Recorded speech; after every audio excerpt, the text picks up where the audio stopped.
Let's be honest. When you think of world-beating, terrifying fighter jets, you probably don't think of Sweden. You think of America, with its budgets the size of a small galaxy. You think of Russia, with its penchant for building things that look like they were designed to end the world. Sweden, they give us sensible cars, flat-pack furniture that tests the limits of human sanity, and meatballs. So when Saab, the people who brought you the quirky car your university professor drove, announced they had built a world-class fighter jet, the world's military bigwigs had a bit of a chuckle. They looked at the Gripen, and it was small, it was dinky, it had one engine. The experts, sitting in their leather-backed chairs in Washington and Moscow, scoffed. They pointed at its diminutive frame and its single Volvo engine, yes, that Volvo, and dismissed it. It was like bringing a go-kart to a Formula One race. The Gripen, they said, was a Eurocanard, a cute little design exercise for a country that hadn't been to war in 200 years. It was designed to potter around the Swedish coastline, maybe scare a few lost Russian submarines, and then land on a motorway for a cup of tea. It wasn't a serious instrument of power, it was a budget fighter for a budget air force. They couldn't have been more wrong. What these so-called experts failed to grasp was the sheer, unadulterated genius of Swedish thinking. The Swedes weren't trying to build the biggest jet. They weren't trying to build the fastest jet, or the most expensive jet. They were building the smartest jet. They designed the Gripen not for a parade ground, but for the brutal reality of a potential war against a much larger enemy. It had to be cheap to fly, easy to maintain, and capable of being operated by a handful of conscripts from a frozen stretch of country road. They weren't building a show pony, they were forging a glinting, razor-sharp Viking axe, a tool designed with a single, brutal purpose. And so the world continued to patronize it. The Gripen was seen as a plucky, second-tier option for countries that couldn't afford the real jets. It was the sensible hatchback in a world of supercars. The narrative was set. Nice try, Sweden, but leave the serious business of air dominance to the big boys. The Gripen was relegated to the footnotes of aviation magazines, a curiosity that confirmed the established order. But deep in the Scandinavian forests, the little fighter was waiting. It was biding its time, ready to deliver a shock that would echo through the entire military-industrial complex. The toy was about to bite back. Now on the other side of the planet, America was doing what America does best, spending an absolutely biblical amount of money on something astonishing. This was the F-35 Lightning II. It wasn't just a fighter jet, it was a statement. It was a flying supercomputer wrapped in the most advanced stealth materials known to man. It cost more than the entire GDP of some small nations, and was heralded as the single most advanced piece of military hardware ever conceived. The F-35 was designed to be the beginning and the end of any argument. It was the undisputed king, the heavyweight champion of the skies, before it had even thrown a proper punch. This jet was the pinnacle of ambition. It could be a conventional fighter, a vertical takeoff and landing jump jet for the Marines, a carrier-based brawler for the Navy. It promised to see everything while being seen by nothing. Its helmet alone cost more than a Ferrari, and allowed the pilot to see the floor of his own aircraft. The F-35 was the sledgehammer to everyone else's nut.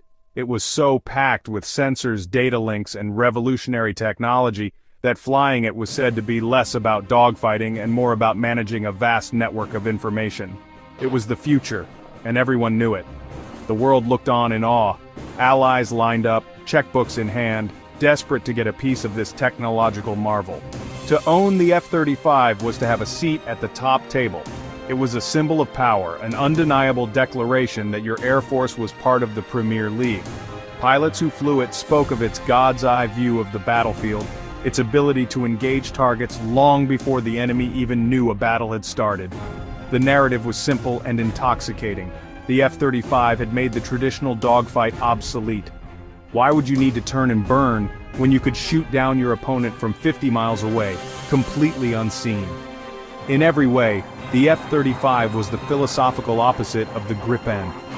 One was a Swiss Army knife forged from gold and diamonds, designed to do everything for everyone at a staggering cost.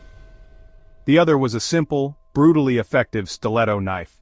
The F-35 was about technological dominance, overwhelming the enemy with data and stealth. The moment of truth arrived, not in a real war thankfully, but in the next best thing. A high-stakes, multinational air combat exercise. These events are where pilots and their machines are pushed to the limit, a place where reputations are made and broken. During one such exercise, the now legendary Red Flag in the Nevada desert, the plucky Swedish Gripen found itself on the schedule to go up against the titans of the sky, including the F-35. To the American pilots, this was probably seen as a light sparring session, a chance to show the smaller nations what their billion-dollar baby could do. It was David versus Goliath, only Goliath was invisible and could throw rocks from the next county. Imagine the scene. The vast, empty expanse of the American desert. On one side, the F-35, the most expensive weapon system in history. On the other side, the Gripen, the little jet from the land of IKEA and ABBA, an aircraft that many in the room still considered to be in a lower league. The briefing rooms must have been an interesting mix of quiet Swedish confidence and American bravado. The fight was on. The rules of engagement in these mock battles are designed to simulate real combat as closely as possible.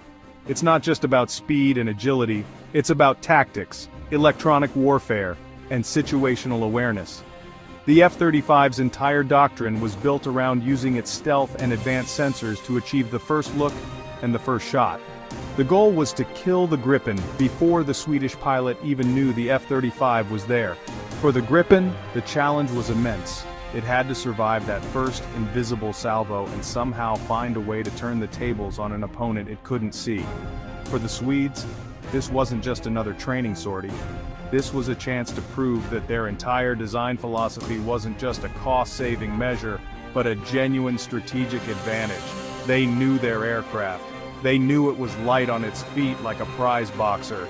They knew it had one of the most sophisticated electronic warfare suites in the world, specifically designed to counter the sort of threats the F-35 represented. They weren't flying in with a sense of dread. They were flying in with a plan, a very clever, very Swedish plan. The world was about to find out what happens when you underestimate the quiet one in the corner. When the mock battle began, the F-35 did exactly what it was designed to do. It used its stealth to remain hidden, a ghost in the machine. But the Gripen pilots weren't just flying blind, they had a secret weapon, a revolutionary data link system, and a highly advanced electronic warfare suite. They avoided relying on radar, like trying to spot a black cat in a coal cellar, and chose a different tactic. They used the Gripen's EW not just for defense, but for offense. A digital smokescreen jamming the F-35's sensors while hunting for the faintest electronic whisper. Suddenly, the F-35's greatest strength became its weakness.